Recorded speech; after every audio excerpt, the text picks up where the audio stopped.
This is Democracy Now!, democracynow.org, The War and Peace Report. I'm Amy Goodman. The science envoy for the U.S. State Department, Dan Kammen, has resigned in protest of President Trump's refusal to quickly condemn the deadly white supremacist violence in Charlottesville, Virginia, earlier this month. In his resignation letter, Kammen writes, quote, "Your presence in the White House harms the United States domestically and abroad and threatens life on the planet," unquote. The first letter of each paragraph of his resignation letter spells out the word impeach.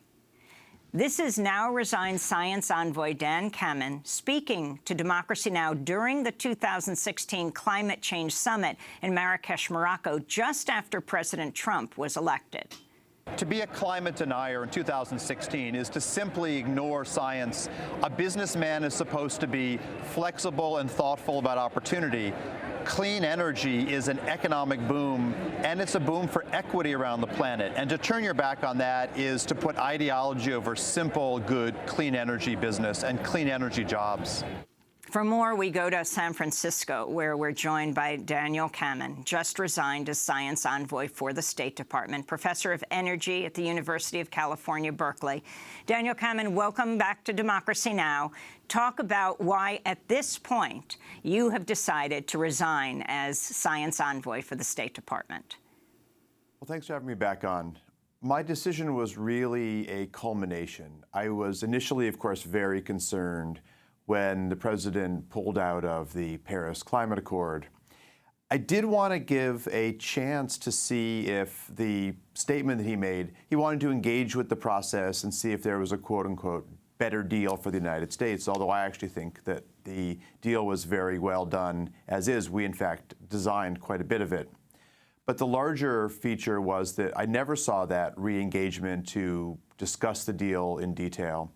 And as we moved further into this presidency, we've seen the events in Charlottesville that clearly were a big step away from positive engagement, finding opportunities to diffuse hatred. And those features are sadly, in my view, very consistent with this stepping away from international partnerships in the Paris Climate Accord. Those events, then the speech the president gave in Arizona, were simply too much of a pattern, in my view, of not looking for opportunities to build these partnerships, to recognize the opportunities of clean jobs, of equity, and chances to move away from divisiveness.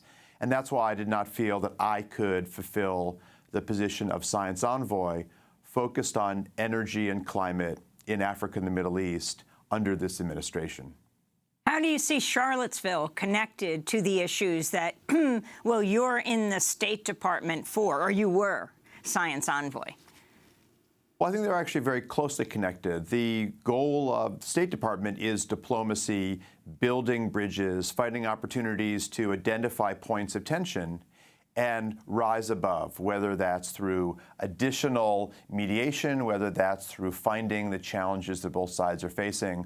But I think what we saw with the president's comments after Charlottesville was, in fact, fanning the flames, if you will, of that divisiveness, of not calling out the alt-right, the neo-Nazis for what they were, and to trying to spread the blame around when it was very clearly how this particular event was exacerbated. And that pattern is very much like not taking the Paris Climate Accord and seeing it as a way to build bridges overseas, whether they're on the political level with negotiations or whether they're business-to-business interactions. And that's what really connects these types of events, in my view. Well, you join a number of people and organizations that are quitting. The entire President's Committee on the Arts and Humanities has resigned. They resigned last week, becoming the first entire presidential committee to resign in protest. In their resignation letter, the artists spoke out against Trump's failure to quickly condemn the deadly white supremacist violence in Charlottesville, writing, quote, "The administration's refusal to quickly and unequivocally condemn the cancer of hatred only further emboldens those who wish America ill." They also called on Trump to step down. The first letter of each paragraph of their letter spells out the word resist. And then there is the Trump advisory councils. President Trump grew increasingly isolated when, well, he says he disbanded a pair of business advisory councils as more CEOs exited the groups in protests of Trump's failure to fully condemn white nationalists. After the heads of 3M and the Campbell Soup Company became the latest to resign, Trump tweeted, "Rather than putting pressure on the business people of the Manufacturing Council and Strategy and Policy Forum, I'm ending both. Thank you all." That's what he tweeted.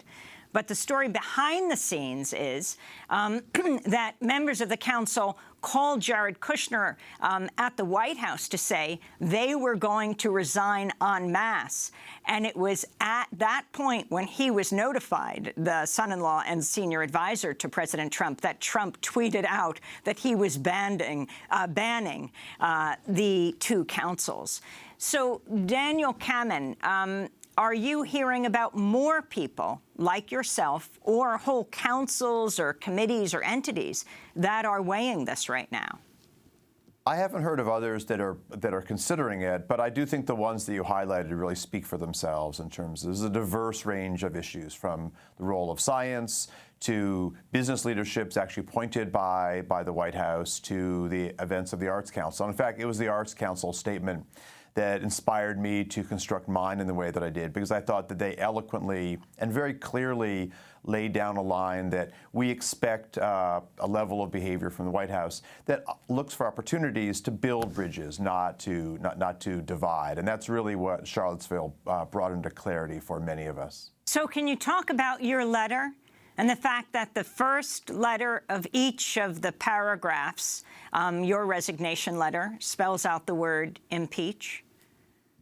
Absolutely. I mean, I write that as a private citizen. I'm not a member of the U.S. House of Representatives or the Senate, so I do it from perhaps not a legal perspective, but in my view, the goal of the White House is really to build opportunities, to build bridges, and when you're not doing that, when you're, in my view, harming the status of the United States internationally in terms of the Paris Climate Accord, which was a very large success, and a success that the U.S. played a big role in bringing nations together, and then the events we've seen in Virginia, these are, to my mind, statements that really do speak to a leadership which is not putting the U.S. in the right light or moving in the right direction, and that's why I made the statement that I did.